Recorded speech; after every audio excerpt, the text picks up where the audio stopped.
সেই ব্রজের নন্দের নন্দন সেই ভগবান শ্রীকৃষ্ণ তিনি অবতীর্ণ হলেন এই শ্রীধাম নবদ্বীপে।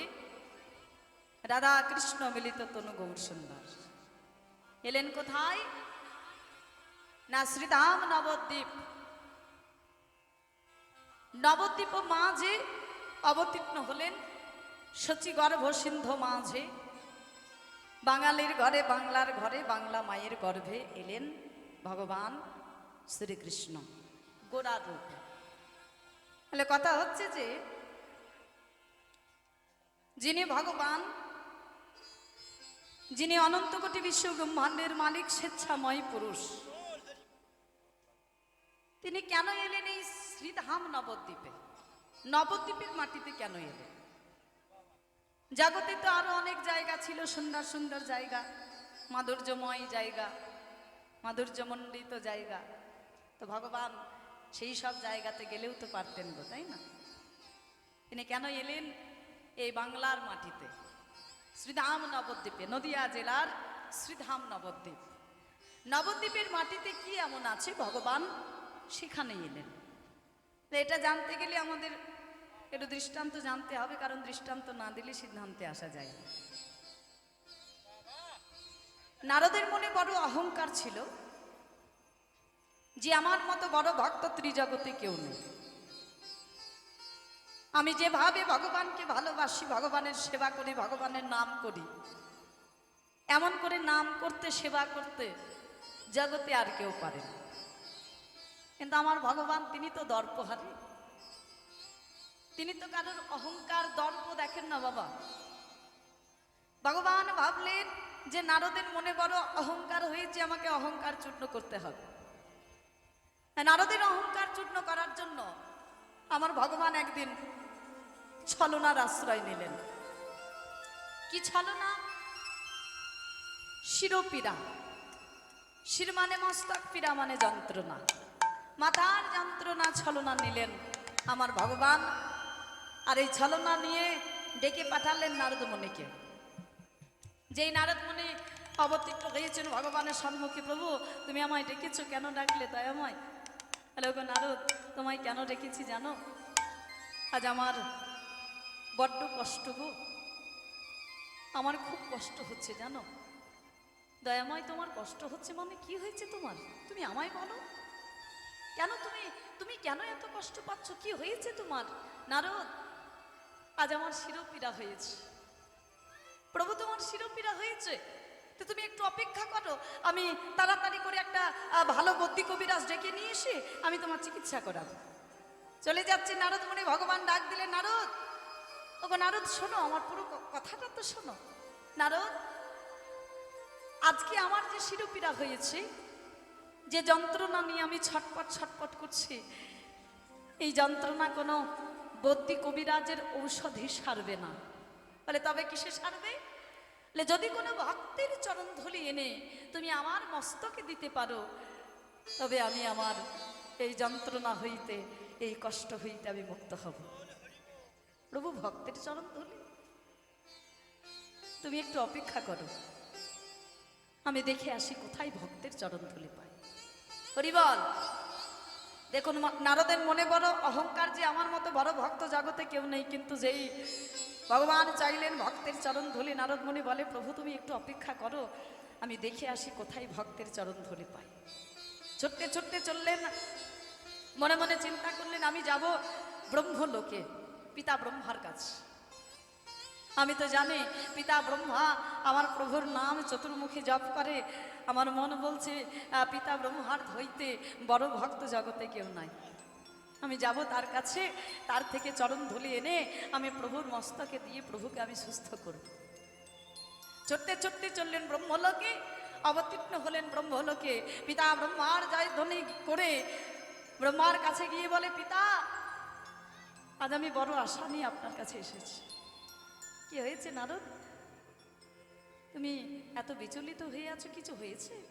পিতা, আজ আমাদের প্রভুর বড় শিরোপীড়া হয়েছে, বড্ড কষ্ট পাচ্ছি, বড্ড যন্ত্রণায় সে ছটপট ছটপট করছে। বলে নারদ তুমি তো বড় বোকা, প্রভুর শিরোপীড়া হয়েছে, তুমি কোনো বদ্যি কবিরাজের কাছে না গিয়ে তুমি চলে এলে আমার কাছে। পিতা, প্রভু যে বলেছে তার কোনো বদ্যি কবিরাজের ঔষধে নয়। বলে তবে কিসে? বলে যদি কোনো ভক্তের চরণ ধুলি আমি তার মস্তকে দিতে পারি তবে সে সুস্থ হবে। পিতা, আমি তো জানি আপনি চতুর্মুখে আমার প্রভুর নাম আপনি দিবারাত্রি জপ করেন। আমার মন বলছে আপনার থেকে বড় ভক্ত জগতে কেউ নেই। পিতা, আপনি যদি কৃপা করে করুণা করে আপনি যদি কিঞ্চিত চরণ ধুলি আমায় দিতেন, আপনার থেকে চরণ ধুলে নিয়ে গিয়ে প্রভুর মস্তকে দিয়ে প্রভুকে সুস্থ করতাম। ব্রহ্মা বলে নারদ তুমি ফিরে যাও। কেন পিতা, আপনি দেবেন না চরণ ধুলি? বলে আমি দেব না নয়, আমি দিতে পারবো না। কেন? কেন দিতে পারবেন না? ওই যে তুমি বললে, ওই যে তুমি বললে আমি চতুর্মুখী আমি প্রভুর নাম জপ করি, তো যে প্রভুর নাম আমি চতুর্মুখী দিবারাত্রি জপ করি সেই প্রভুর মস্তকে আমি কেমন করে চরণ ধুলি দেব গো? আমি পারবো না দিতে, তুমি ফিরে যাও। তাহলে ব্রহ্মলোকে মিলল না। ছুটতে ছুটতে চললেন কৈলাসে। মনে মনে চিন্তা করলেন আমি কৈলাসে যাব ভোলানাথের কাছে। সে তো পঞ্চমুখী প্রভুর নাম করে, আমার মন বলছে সেখানে গেলে আমাকে খালি হাতে ফিরতে হবে না। ছুটতে ছুটতে চললেন কৈলাসে। কৈলাসে অবতীর্ণ হয়ে ভোলানাথের জয়ধ্বনি করে ভোলানাথের কাছে গিয়ে বলে, ভোলানাথ আজ আমি বড় আশা নিয়ে এসেছি আপনার কাছে। কি হয়েছে নারদ? কিছু হয়েছে? ভোলানাথ, আজকে আমাদের প্রভুর বড় বড় কষ্ট, বড় যন্ত্রণা। কি হয়েছে প্রভুর? তার শিরোপীড়া হয়েছে। সে বলেছে যদি কোনো ভক্তের চরণ ধুলি তার মস্তকে দিতে পারি তবেই সে সুস্থ হবে, নইলে নয়। ভোলানাথ, আমি তো জানি আপনি পঞ্চমুখে আমার প্রভুর নাম আপনি দিবারাত্রি জপ করেন। আমার মন বলছে আপনার থেকে বড় ভক্ত জগতে কেউ নেই। আপনি যদি কৃপা করে কিঞ্চিত চরণ ধুলি আমায় দান করতেন, আপনার থেকে চরণ ধুলে নিয়ে গিয়ে প্রভুর মস্তকে দিয়ে আমি প্রভুকে সুস্থ করতাম। ভোলানাথ, আপনি ফিরিয়ে দেবেন না, কৃপা করে একটুখানি চরণ ধুলি আপনি দেন। ভোলানাথ বলে নারদ তুমি ফিরে যাও, তুমি ফিরে যাও। কেন? আপনি চরণ ধুলি দেবেন না? বলে দেব না নয়, আমি দিতে পারবো না। কেন? কারণ ওই যে তুমি বললে আমি পঞ্চমুখী আমি প্রভুর নাম করি। যে প্রভুর নাম আমি পঞ্চমুখে করি সেই প্রভুর মস্তকে আমি চরণ ধুলি কেমন করে দেব? আমার যে অপরাধ হবে গো, আমি পারবো না দিতে। তুমি ফিরে যাও। সমস্ত দেবদেবীর কাছে গেলেন কিন্তু কেউ চরণ ধুলি দিল না। কোথাও চরণ ধুলি মিলল না। কোথাও চরণ ধুলি না পেয়ে নারদ মুনি নত মস্তকে ফিরলেন প্রভুর কাছে। নারদ মুনিকে দর্শন করে প্রভু বলে নারদ এসেছো? কই নারদ দাও, আমায় চরণ ধুলি দাও। আমি যে এই যন্ত্রণা, আমার মাথার যন্ত্রণা আমি যে আর সহ্য করতে পারছি না নারদ। আমার যে বড্ড কষ্ট হচ্ছে, এত কষ্ট এত যন্ত্রণা যে আমি আর সহ্য করতে পারছি না। দাও নারদ, চরণ ধুলি দাও। মাথা নত করে করজোরে নারদ মুনি বলে প্রভু আমায় ক্ষমা করো, আমি পারলাম না চরণ ধুলি আনতে। প্রভু আমি সমস্ত দেবদেবীর কাছে গেলাম গো, আমি তোমার নাম বললাম কিন্তু কেউ আমায় চরণ ধুলি দিল না। তোমার নাম শ্রবণ করে অপরাধের ভয়ে কেউ আমায় চরণ ধুলি দিল না। প্রভু তুমি আমায় ক্ষমা করো, আজকের মতো আমায় ক্ষমা করে দাও, আমি পারলাম না তোমার মস্তকে চরণ ধুলি এনে দিতে। নারদ তুমি যে বলছো তুমি সব জায়গায় গেছো, তুমি সমস্ত ভক্তের কাছে গেছো, আচ্ছা নারদ তুমি কি বৃন্দাবনে গেছো গো? বলে প্রভু বৃন্দাবনে? আমি বৃন্দাবনে তো যাইনি, তাছাড়া বৃন্দাবনে আবার তোমার ভক্ত কি আছে গো? তারা তো সব আলা ভোলা গোয়ালিনীর দল, সেখানে আবার তোমার ভক্ত আছে নাকি? হ্যাঁ, সেখানে গিয়ে আমি কি করব? নারদ তুমি একবার বৃন্দাবনে যাও, আমার মন বলছে তুমি যদি বৃন্দাবনে যেতে পারো, ওই বৃন্দাবন হইতে তোমায় আর খালি হাতে ফিরতে হবে না। যাও নারদ মধু বৃন্দাবন, মধুর বৃন্দাবন।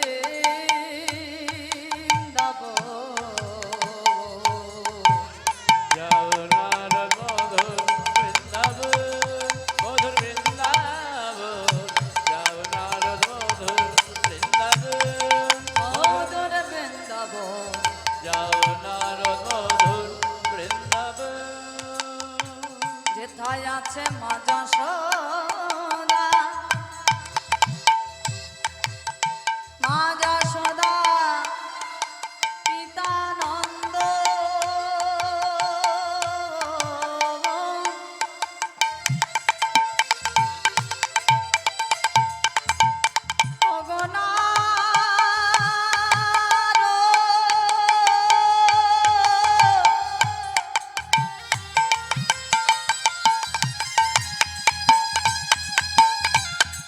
তুমি যাও যাও একবার বৃন্দাবনে যাও,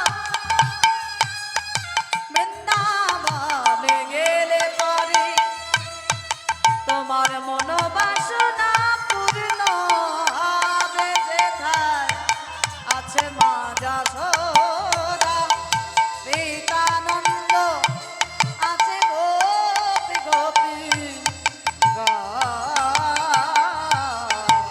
যাও নারদ মধুর বৃন্দাবন, মধুর তাই বৃন্দাবন। হরি যাও বল। নারদ মধুর বৃন্দাবন, মধুর বৃন্দাবন।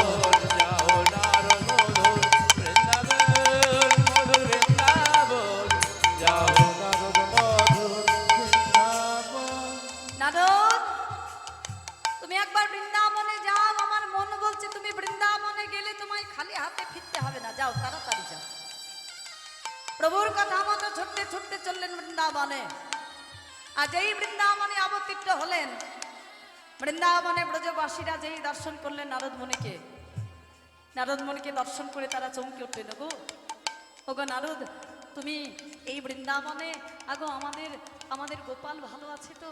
তার কোনো অমঙ্গল হয়নি তো? তুমি বলো না, সে কেমন আছে, সে ভালো আছে তো? ওগো গোপী গোপী গোপী গোপী তোমাদের গোপাল ভালো নয়। আগো আমাদের গোপাল ভালো নয়। তার কি হয়েছে গো? আর কি হয়েছে? তুমি কেন এখানে এসেছো? তোমাদের গোপালের শিরোপীড়া হয়েছে। নারদ, আমাদের গোপালের শিরোপীড়া হয়েছে আর তুমি চলে এলেই বৃন্দাবনে কোন বদ্যি কবিরাজের ডেকে নিয়ে গিয়ে তুমি গোপালের চিকিৎসা করালে না, তুমি চলে এলে বৃন্দাবনে। তোমাদের গোপাল বলেছে তার কোনো বদ্যি কবিরাজের ঔষধে নয়। যদি কোনো ভক্তের চরণ ধুলি আমি তার মস্তকে দিতে পারি, ও, তার কোনো বদ্যি কবিরাজের ঔষধে শিরোপীড়া ভালো হবে না। বলে তবে কিসে ভালো হবে? যদি কোনো ভক্তের চরণ ধুলি তার মস্তকে দিতে পারি তবেই সে সুস্থ হবে। ভক্তের চরণ ধুলি গো নারদ, তাহলে তুমি আর বিলম্ব করো না, তুমি তাড়াতাড়ি করে তুমি আমাদের চরণ ধুলি নিয়ে যাও, আমাদের চরণ ধুলি নিয়ে যাও। বলে আগো তোমরা তোমরা জানো তো যার মস্তকে তোমরা চরণ ধুলি দেবে সে কে? শোনো, যদি না জেনে থাকো আমি বলে দিই, তোমরা যার মস্তকে চরণ ধুলি দেবে সে কোনো সাধারণ নয়, তিনি ভগবান। তোমরা ভগবানের মস্তকে চরণ ধুলি দেবে, তোমাদের যে অপরাধ হবে গো। হরিবল। ব্রজ গোপ গোপীদের ভাব দেখুন বাবা। গোপ গোপীগণ বললেন গো, যদি কোনো পাপ হয়, আমাদের গোপালের মস্তকে চরণ ধুলি দিয়ে যদি কোনো পাপ হয় সে তো আমাদের হবে, কিন্তু আমাদের গোপাল তো ভালো থাকবে, সে তো সুস্থ থাকবে, সে তো সুখে থাকবে। ওগো নারদ, তুমি তো জানো না আমরা যে আমাদের গোপালের দুঃখে দুঃখী, আমরা যে আমাদের গোপালের সুখে সুখী, সে যদি ভালো থাকে তাহলে আমরাও ভালো থাকবো, আর সে যদি ভালো না থাকে আমরা যে কোনো দিনও ভালো থাকতে পারবো না। তুমি এক কাজ করো, তুমি তাড়াতাড়ি করে আমাদের চরণ ধুলে নিয়ে যাও, আমাদের গোপালের মস্তকে দিয়ে তুমি তাকে সুস্থ করো। বলে আচ্ছা আচ্ছা ঠিক আছে, তো এক কাজ করো, এই দেখো আমি হাত পেতেছি, আমার হাতে দিয়ে দাও চরণ ধুলি। চরণ ধুলি তো মস্তকে দেবো, তো একটুখানি চরণ ধুলি হলেই হবে, দাও আমার হাতে দাও। ব্রজ গোপ গোপিনীগণ কি বললেন দেখুন বাবা, বলে গো নারদ, চরণ ধুলি যদি তোমায় নিতে হয়, তার মস্তকে যদি চরণ ধুলে দিতে হয়, এই বৃন্দাবনের সমস্ত ব্রজ গোপ গোপিনীগণের চরণ ধুলি তোমায় নিয়ে যেতে হবে। কেন জানো?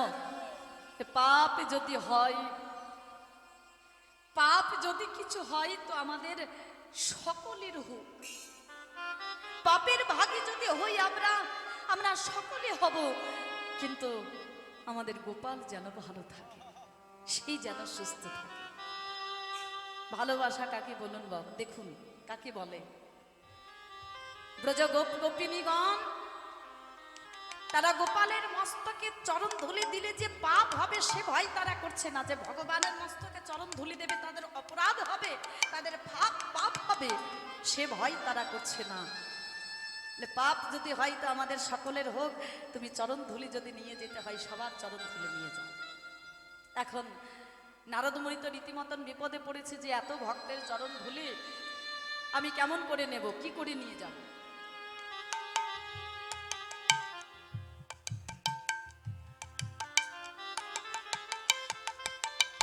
তাহলে এত ভক্তের চরণ ধুলি আমি কিভাবে নিয়ে যাব, কি করে নিয়ে যাব? হ্যাঁ, এখন অঙ্গে ছিল একখানা নামাবলী, তাড়াতাড়ি করে চিন্তা করলেন তাহলে নামাবলীখানা পেতে দিই, সমস্ত ভক্তগণ তাহলে নামাবলীর মধ্যেই চরণ ধুলিটা দিই। হ্যাঁ, তাড়াতাড়ি করে অঙ্গ থেকে নামাবলীখানা নামিয়ে ওই বৃন্দাবনের মাটিতে পেতে দিয়েছে। এখন ব্রজ গোপিনীরা কি করছে দেখো, যার চরণে ধুলো আছে সে তো চরণ ধুলো ঝাড়ছে বটেই, কিন্তু যার চরণে ধুলো লেগে নাই সে কি করছে জানো, ভালো করে আগে চরণে ধুলোটা লাগাচ্ছে। হ্যাঁ, ভালো করে চরণে ধুলিটা লাগিয়ে নামাবলীর মধ্যে তারা চরণ ধুলি ঝাড়ছে। যেই নামে ধুলো পড়লো, কৃষ্ণ নামে ধুলো পড়লো, ওদিকে নামই সেরে উঠলো। এখানে ভগবান প্রমাণ করলেন যে নাম নামে অভেদ আত্মা।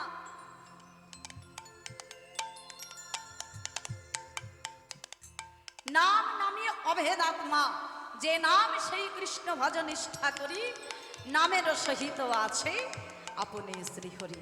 নামে ধুলো পড়লো, নামে সেরে উঠলো। নারদ মুনি তাড়াতাড়ি করে চরণ ধুলি ভালো করে বেঁধে সেরে নিয়ে পিঠের মধ্যে তুলে নিয়ে ছুটতে ছুটতে চললেন আমার প্রভু শ্রীকৃষ্ণের সম্মুখে। অবতীর্ণ হলেন প্রভুর সম্মুখে। দয়াময়, ও দয়াময়, এই দেখো আমি চলে এসেছি। দেখছেন আমার প্রাণ কৃষ্ণ সুস্থ। এ কি প্রভু, তুমি সুস্থ হলে? কি করে হলে? আমি তোমার জন্য বৃন্দাবনে গেলাম, চরণ ধুলি আনতে নিয়ে এলাম, বৃন্দাবন হইতে চরণ ধুলি, তুমি সুস্থ হয়ে গেলে? কি করে সুস্থ হলে? বলে গো নারদ, আমার বৃন্দাবনের ভক্তগণ আমার নামে ধুলো দিয়েছে, তাই আমি সুস্থ হয়েছি। তুমি একটা কথা মাথায় রাখবে, নাম নামে অভেদ আত্মা, যে নাম সেই কৃষ্ণ ভজ নিষ্ঠা করি, নামের সহিত আছে আপনি শ্রীহরি।